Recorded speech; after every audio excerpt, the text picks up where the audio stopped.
Good morning mga kawilder, welcome kayo sa aking YouTube channel. Mga kawilder, ngayon ang ipakikita ko sa inyo or ituturo ay kung paano i-welding ang tornilyo, yung tornilyuhan ng shock sa motor. So natanggal sa puno, ngayon gagawa natin ng paraan na para maibalik ulit sa dati at maging matibay. So kung bago pa lang po kayo sa aking channel, huwag makalimot mag-subscribe, click na rin ang bell button para update kayo palagi sa aking mga bago pang video na i-upload. So mga kawilder, tara umpisahan natin.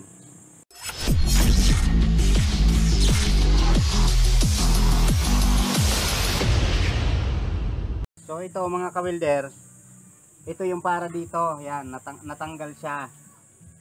Ayan, nasira, natanggal dito, ayan o, wala na nung pinaka tornilyo dito. Ayan, dito yan. So ngayon, hindi ko na naipakita yung pag grind. I-grind ko yung pinakadulo. Ayan, yung pinakadulo para ibabalik ulit natin dito siya para maibalik ulit yung shock. Ayan, wala nang kapit yan o. Ayan, natanggal na dito. Ayan, dyan o, tanggal na mga kawilder.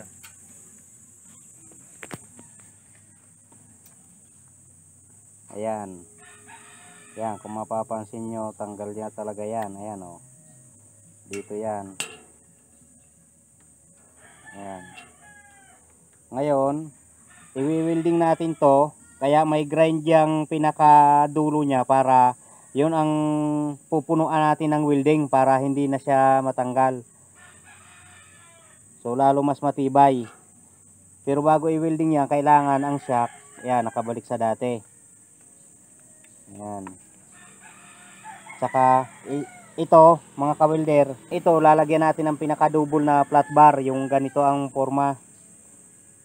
Ayan, yung pinaka ganito, lalagyan din natin dito pinaka-double papunta rito. Ayan, nakakunik dito siya para lalo mas matibay dito. Ayan, gagawin na natin dalawa to. Dito yung isa. Pero bago yan, ito muna ang i-welding natin. Ito. Ayan ang forma.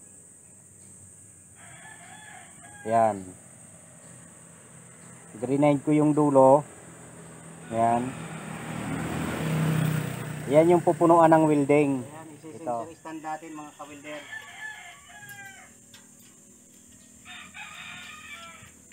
Ayan.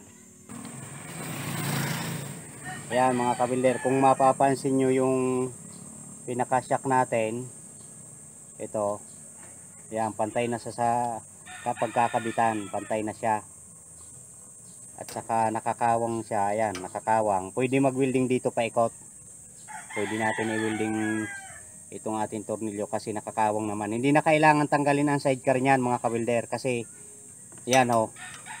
Ayan, may allowance naman ang pagwi-weldingan. Kaya hindi ito maapektuhan. Ganun lang ang diskarte.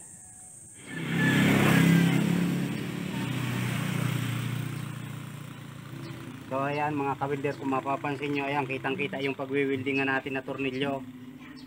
So hindi magbabago siya kasi nakapasok pa rin sa butas ng shock yung ating tornilyo, kaya yung pa rin. Okay pa rin siya. Lalo mas matibay ngayon ang kalalabasan nito kasi pupunuin natin ng welding ito. Kaya lang para hindi masunog yung rubber ng shock, alalay tayo sa tubig.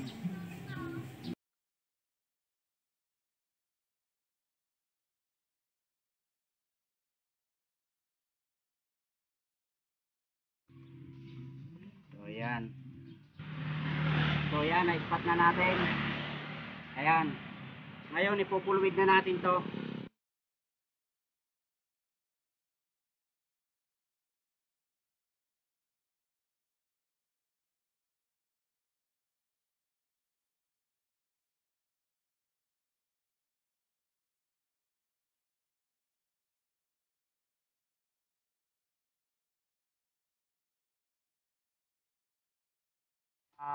Madukot natin yung ilalim sa pagwi-welding, babaluktutin natin ng kunti ang ating rod para maabot yung ilalim. So ganun ang diskarte ko mga kawilder. Ayan o. Ayan, sa ilalim. Ayan. Kitang-kita ang ilalim, huling-huli yan. Ayan mga kawilder. Kabila. Ayan, baluktot pa rin ang ating rod.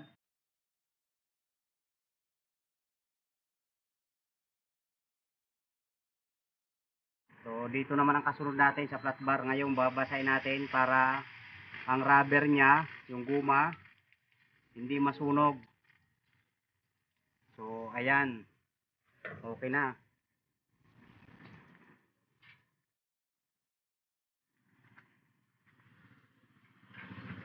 Yan, higpitan na natin to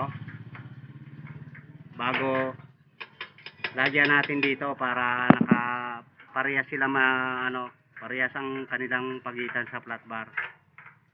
Kailangan higpitan muna to dito para hindi na gumalaw bago tayo maglagay dito ng pinakadouble na flat bar. So ito naman mga kawilder na isa, tatanggalin natin ang tornilyo ngayon, at saka ito na flat bar natin pang double ay itutupi natin, lilikuin natin siya. Lilikuin natin ito. Kagaya rin nito ang haba mga kawilder. Ayan, dito lang tayo magkukuha ng liko. Ayan, dyan lang iiskwalahin natin to dito. Ayan. Ayan, natanggal na natin ang tornilyo. Ayan. Tapos lilikuin na lang natin to. Kagaya lang din ng isang flat bar na to. Ito. Ayan, dito liliko natin. Ito na mga kawilder. Ayan na. Na-eskwalado na natin yan. Ayan, pasok ang tornilyo. Saka ayan. Dito na natin ngayon ipapasok. Ayan. Ito tornilyo muna natin to. Higpitan bago natin i-welding. Yan, para double na siya. Yan, matibay na to. Dalawa na.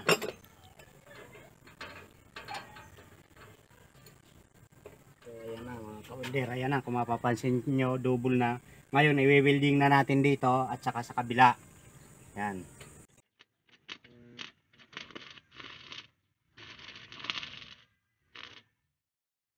So ayan.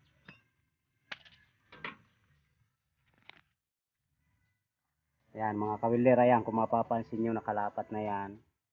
Double na siya. Ayan.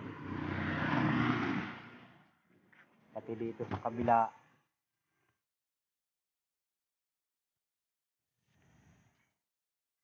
Ayan, nakalapat na siya.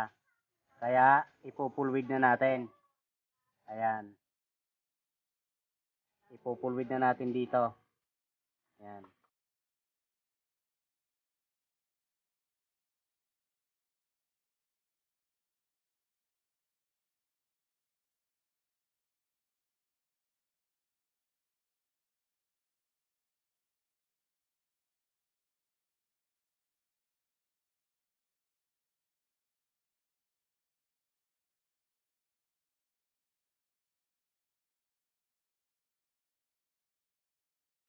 Ayan, okay na mga kawilder, tapos na tayo. Ngayon, i-check na lang natin ang tornilyo, higpitan na natin.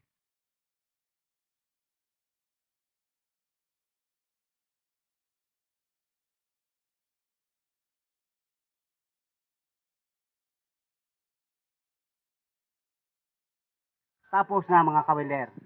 Sana sa may ganitong problema ng motor nila, sana makatulong ang video ito at makakuha kayo ng idea or diskarte. So, okay.